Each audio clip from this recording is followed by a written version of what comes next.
Well, if you ever wondered, is he really a redneck hillbilly?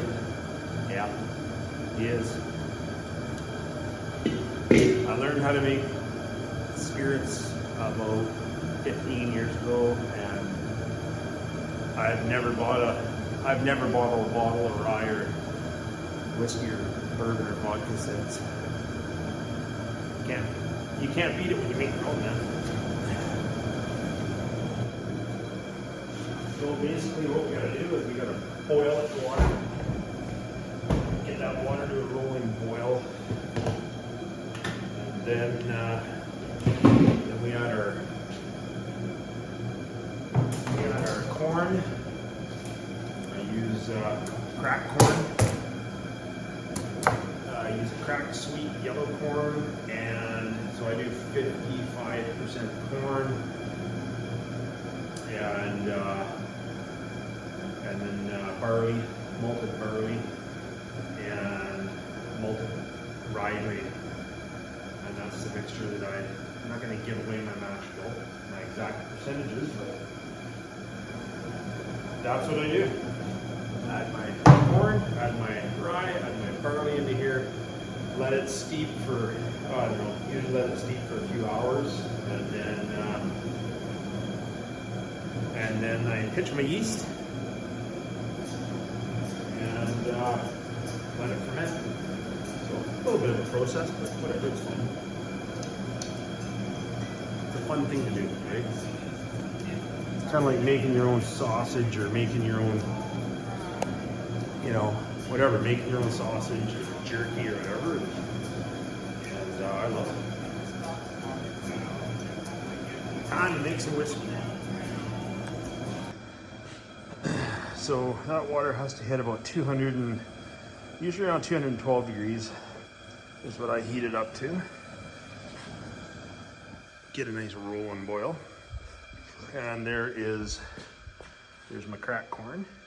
There's my malted rye, and I got another smaller cooler of malted barley. And once I'll start weighing out the contents here and put it all into my fermenter and let her rip.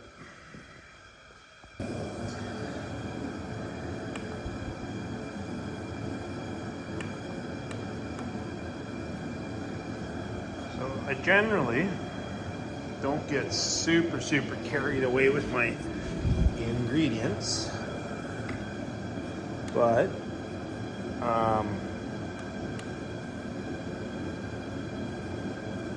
I do weigh them out. So got to zero the scale out there, and then I basically just fill up a bowl full of corn, weigh it out. So we got 1 pound, 2 ounces. So we need 1 pound, 2.7 ounces. So we need about 12 bowls, 12 to 14 bowls of corn. And basically we just huck them in here. So now we know what it weighs, and we gotta do that once, right? And you just go to town. Don't lose count. 2, 3, 12. You know what? We're just gonna dump the rest of the damn cooler right in there is what we're gonna do. It's only probably another 2 bowls full. So we'll just dump that right in there.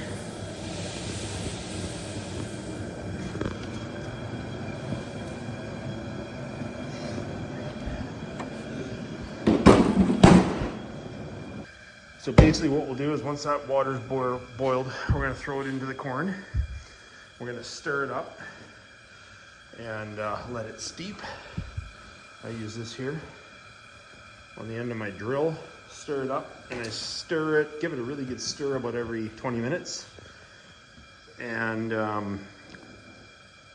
let that sit there and steep for quite a while. And then I throw the thermometer in there, digital, And when that hits 155 degrees Fahrenheit, 154 to 156 degrees Fahrenheit, then I throw in this here amylase enzyme, and the amylase enzyme converts the starches in the corn into fermentable sugars. And then I also throw in my malted rye and my malted barley mixture, and at 154 degrees I add all that stuff in and let that steep for quite a while. And then I'd let it cool down when it hits about 86, 87 degrees Fahrenheit. That's when I pitch my yeast in there and throw my yeast in, stir it up, and then I just put it in a not a warm environment. I usually just put it in a closet. Sometimes if it's cold outside, I throw it in the shower, in our shower stall, one of our showers. Yeah, Mrs. Outlaw's real happy about that. But throw it in the shower stall. It's warm enough right now outside that I can just leave it in the shop, throw the lid on, let it ferment for about 6 or 7 days, and then it's ready to run, ready to throw through the still, and we'll catch that process on video. That's about a week from now. So anyways, I'll show you a little bit more once I add the rest of the goodies into here. So I love doing shit like this. Like I say, I'm not a big drinker. I like a nice shot of bourbon now and then, or a whiskey or whatever. But I don't know, to me it's just fun. It's just a hobby, right? Something to do. And I just like the old school way of doing everything. That's why I get my own meat, make my own burger and sausage and jerky and all my smoked goods and whatnot, and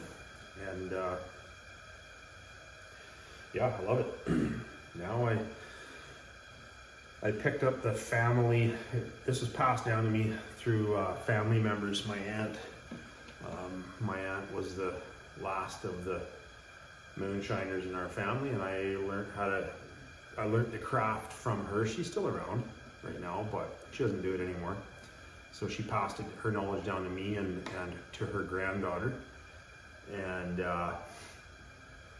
her granddaughter and husband actually have a huge distillery, a legal distillery in Alberta. And it's pretty cool. It's a massive distillery. They've done really well with it. So, and me, I just do it for fun. So anyways, not much to do now, just wait for this to boil off.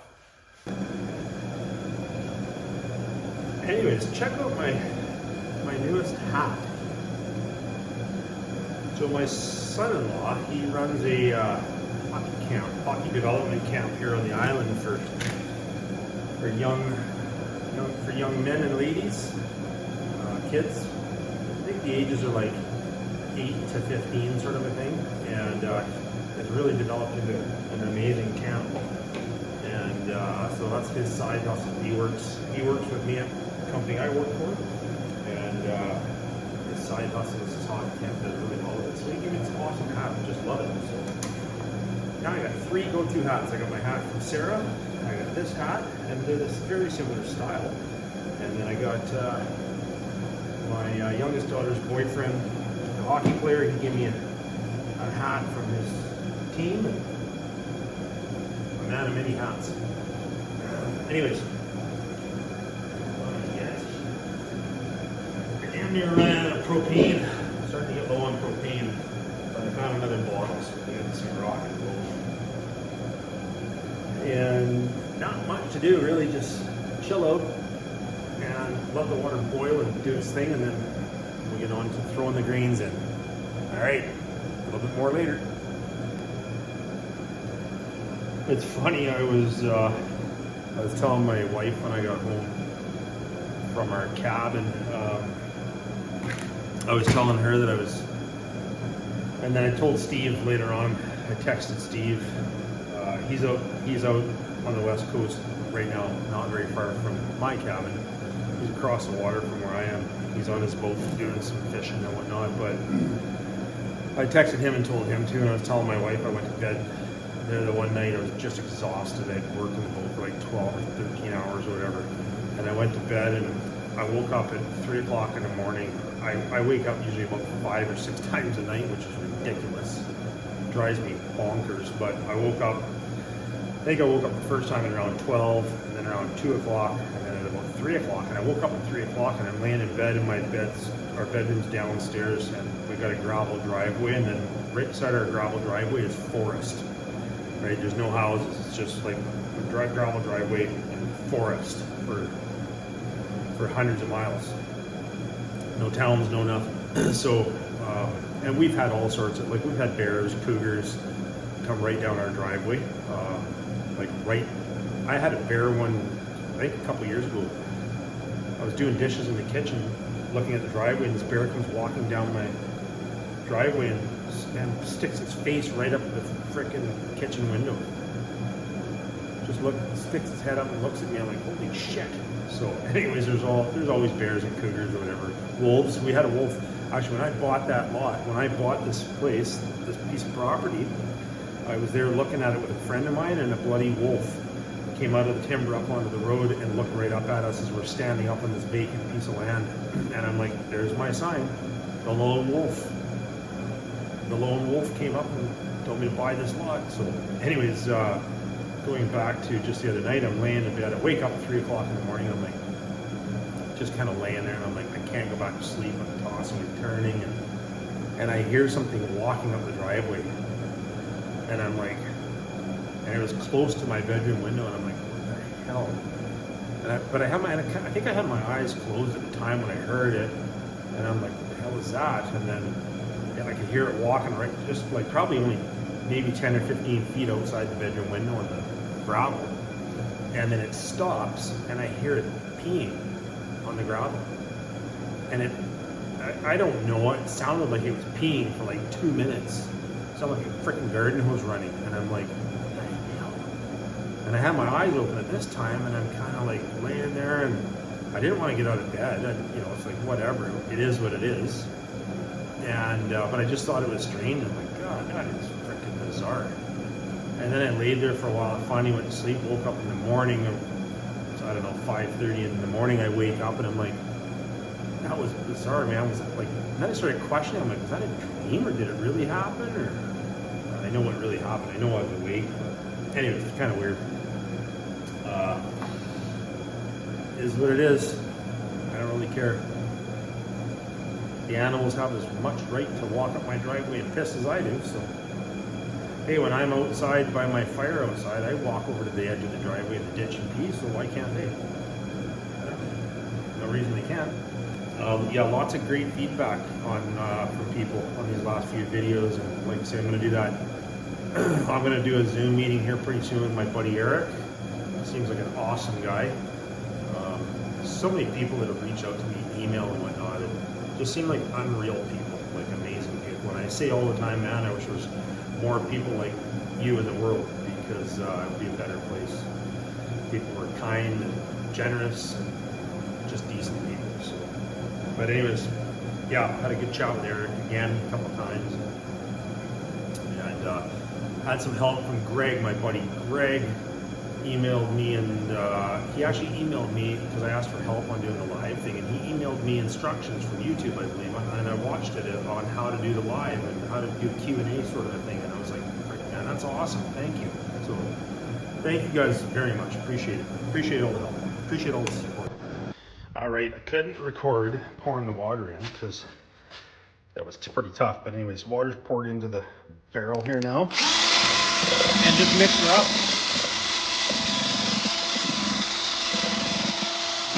Up. There's all that beautiful yellow sweet corn.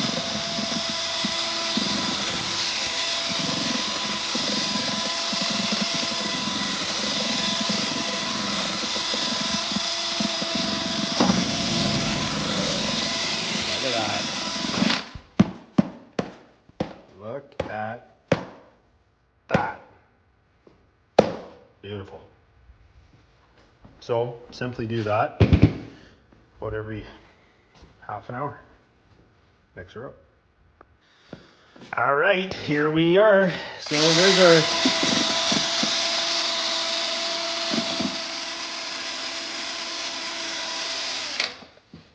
there's our mash. That's the corn, barley, and rye. It's at 116 degrees Fahrenheit. I added in not that whole bag.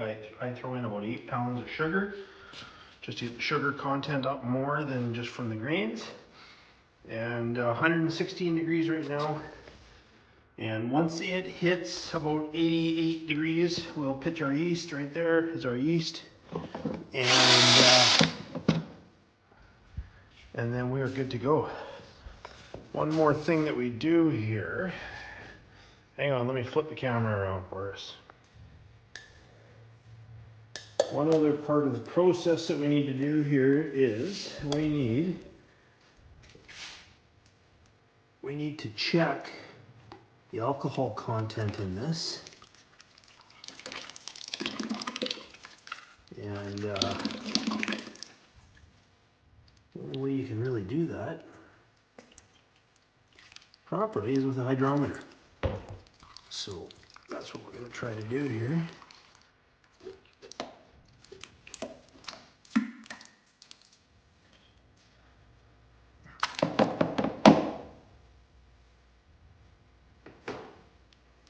So we get just the liquid, and then I'm going to go back over here.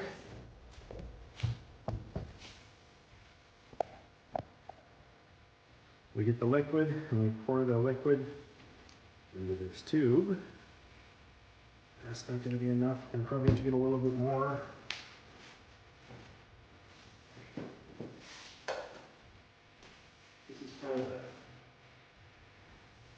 This is kind of the messy part of the process, but it has to be done.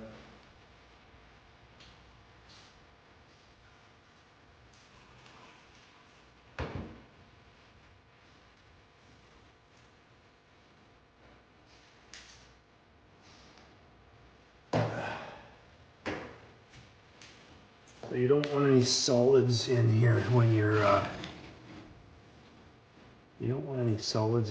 checking your alcohol content. Let's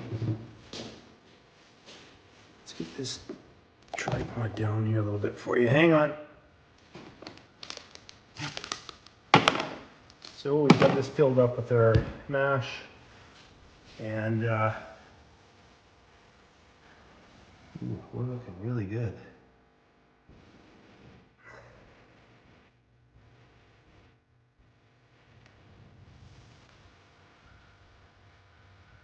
So you throw this hydrometer in there, and this tells us the alcohol content. We're sitting at about 15% alcohol content.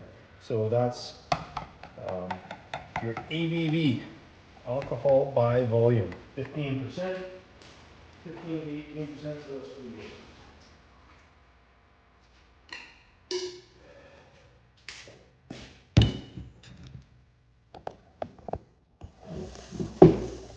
So basically what that means is we let that cool down to 90 degrees and we pitch our yeast and we're letting her ferment.